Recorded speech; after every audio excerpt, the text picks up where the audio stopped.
Assalamualaikum warahmatullahi wabarakatuh. Jumpa lagi bersama saya di video yang kedua. Apa kabar semuanya? Sehat?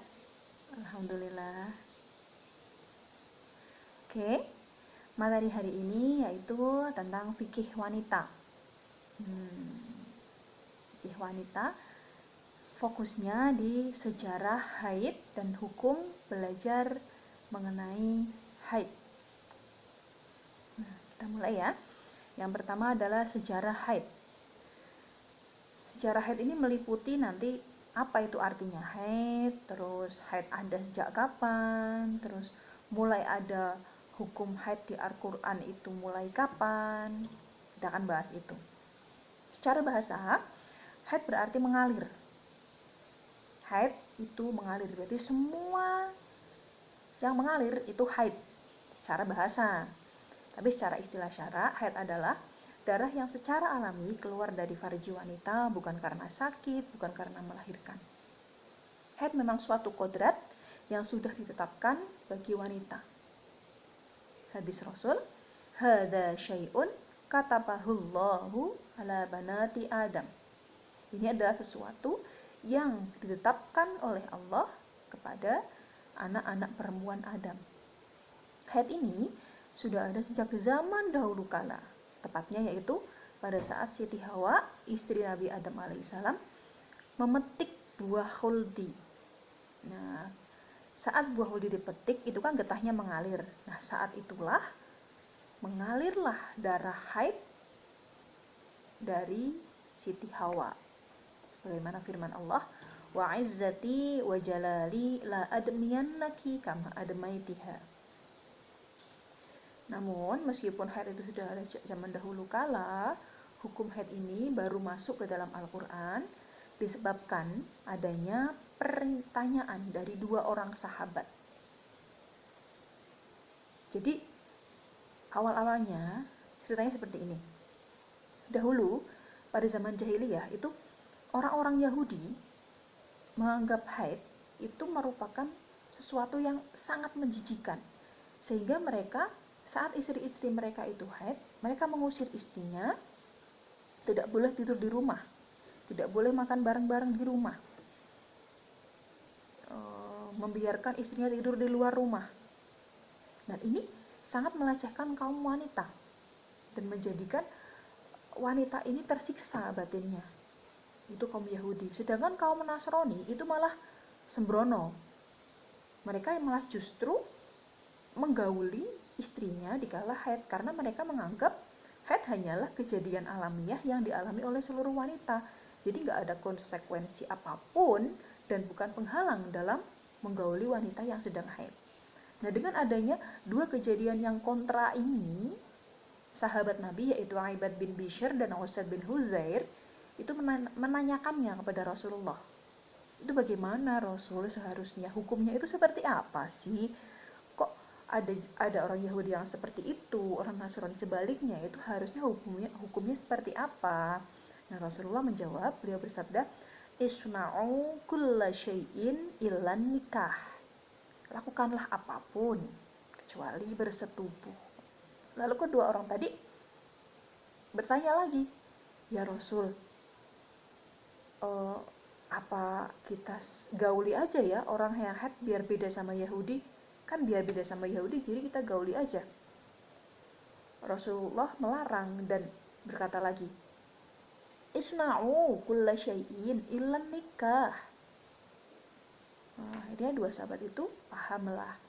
Dan karena ada dua pertanyaan itu, akhirnya turunlah firman Allah surat Al-Baqarah ayat 222 yang berbunyi, wa yas'alunaka 'anil mahiyid qul huwa adha fa'tazilun nisa fil mahid wa la taqrabuhunna hatta yadhhur fa idza tatahharna fa'tuhunna min haitsu amarakumullah innallaha yuhibbut tawwabin wa yuhibbul mutatahhirin.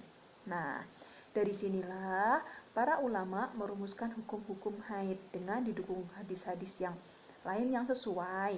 Bahkan Imam Syafi'i juga melakukan penelitian pada wanita-wanita Arab untuk menyimpulkan menyimpulkan hukum-hukum dari di samping dari Al-Quran dan hadis itu. Jadi hukum haid yang sekarang kita ketahui ada masa sedikit, ada masa paling banyak, ada masa umumnya, itu merupakan penelitian dari Imam Syafi'i terhadap wanita-wanita Arab. Nah, cukup di situ secara haid. Kita masuk ke dalam hukum belajar mengenai haid. Nah, hukum belajar mengenai haid bagi wanita dan bagi pria, laki-laki, itu beda. Kalau bagi wanita, hukum belajar haid itu fardhu ain.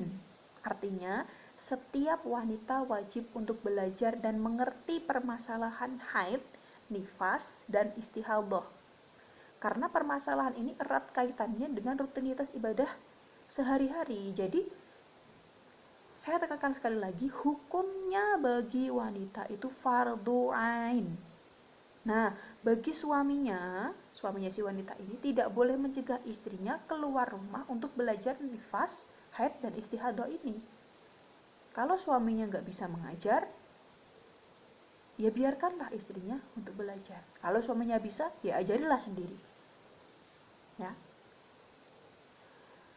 Kemudian kalau si suaminya itu nggak mau mengizinkan istrinya untuk belajar, tapi dia tidak mampu mengajar, maka dia wajib untuk menanyakan kepada orang yang lebih tahu, kemudian menyampaikannya kepada sang istri. Atau kalau tidak, ya izinkan aja istrinya itu keluar rumah untuk belajar masalah haid, nifas, dan istihadah, karena hukumnya fardhu ain, wajib bagi setiap wanita.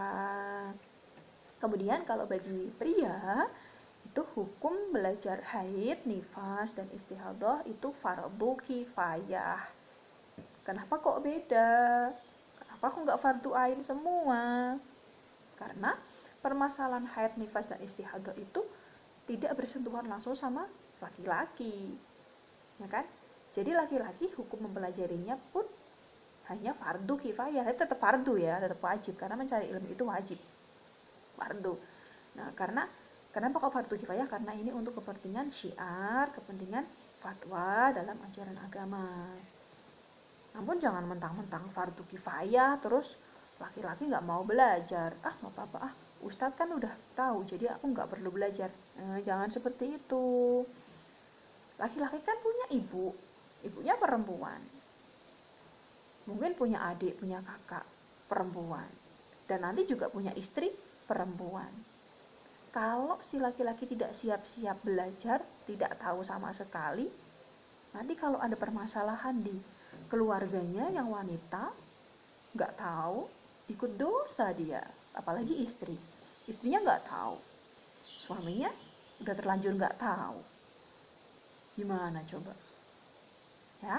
Akhirnya meskipun hukumnya itu fardu kifayah, tetap wajib untuk belajar ya. Nah, bayangkan kalau si suaminya nggak mau belajar, terus istrinya nggak tahu, nggak bisa ngajarin, ya rusak semuanya ibadahnya itu. Na'udzubillah min dzalik. Nah, hari ini kita udah belajar sejarah haid, hukum-hukum belajari tentang haid. Nah, semoga bermanfaat. Kalau ada yang ditanyakan, bisa komen di bawah. Khairul kalam. Wassalamualaikum warahmatullahi wabarakatuh.